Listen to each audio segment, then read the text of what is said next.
Dalam Kamus Besar Bahasa Indonesia atau biasa disingkat dengan KBBI, distribusi adalah penyaluran, pembagian, dan pengiriman kepada beberapa orang atau beberapa tempat. Seseorang atau sebuah perusahaan distributor adalah perantara yang menyalurkan produk dari pabrikan atau manufakturer ke pengecer atau retailer.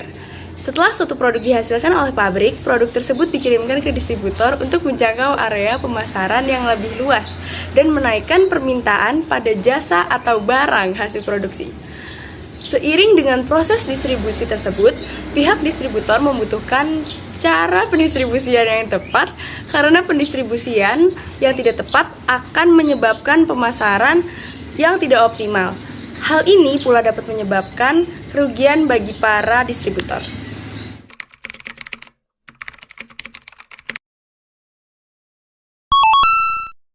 Pengertian distribusi. Jadi pengertian distribusi adalah kegiatan pemasaran yang berusaha memperlancar dan mempermudah penyaluran hasil produksi berupa barang ataupun jasa dari produsen yang membuatnya kepada konsumen yang memerlukannya. Dan biasanya distribusi memiliki beberapa sistem seperti sistem komando, sistem Pancasila, dan lain sebagainya. Fungsi dari distribusi berfungsi menjadi penghubung antara produsen dan konsumen dalam bentuk penyaluran, penjualan, pembelian, penyimpanan, pembangkuan standar kualitas barang, serta menjaga keamanan produk hingga ke tangan konsumen. Fungsi dari Faktor-faktor distribusi. Faktor-faktor distribusi adalah yang pertama, letak geografis. Letak geografis produsen, distributor, dan konsumen dapat mengaruhi distribusi. Yang kedua adalah pasar sasaran. Karakteristik pasar sasaran seperti ukuran, lokasi, dan preferensi konsumen akan mengaruhi bagaimana produk didistribusikan. Yang ketiga adalah struktur produk. Jenis produk dan sifatnya dapat mengaruhi distribusi. Yang keempat adalah biaya distribusi. Biaya distribusi termasuk biaya transportasi, penyimpanan, dan manajemen memainkan peran penting dalam menentukan cara produk didistribusikan. Yang kelima adalah tingkat persediaan. Tingkat persediaan yang diinginkan dapat mengaruhi bagaimana produk didistribusikan. Yang keenam adalah teknologi dan otomasi. Penggunaan teknologi seperti sistem manajemen persediaan otomatis atau e-commerce dapat mengaruhi lingkungan produk distribusi.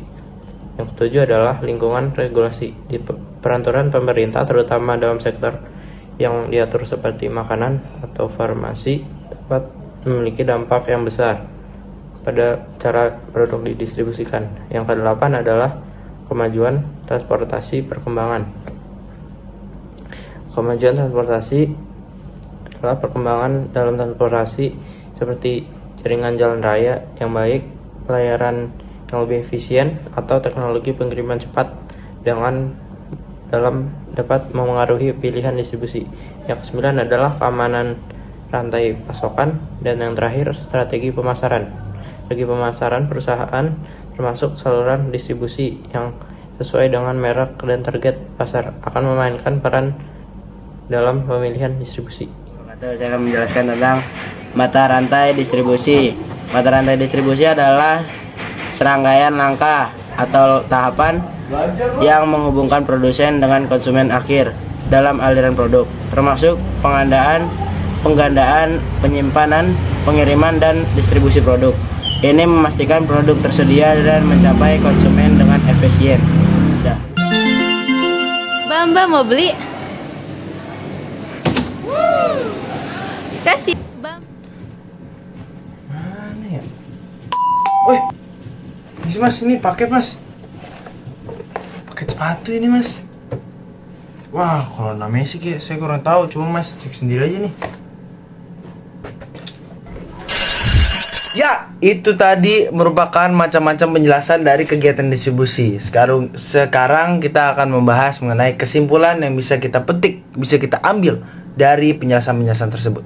Nah, jadi kegiatan distribusi itu adalah kegiatan di mana ada orang itu menyalurkan sebuah barang kepada pembeli barang tersebut atau kepada konsumen. Nah, jadi kegiatan orang yang berperan sebagai distribusi ini sangat berperan penting kepada kegiatan ekonomi di dalam masyarakat ini. Kenapa?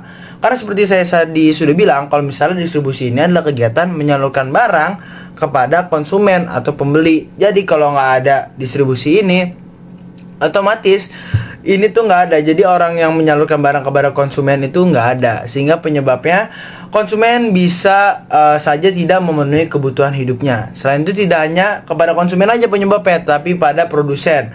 Kenapa gitu? Karena barang yang mereka hasilkan atau jasa yang mereka hasilkan itu nggak ada yang nganterin, nggak ada yang mengantarkan barang tersebut kepada konsumen atau kepada pembeli. Otomatis mereka jadi bisa bangkrut, bisa jatuh miskin gitu.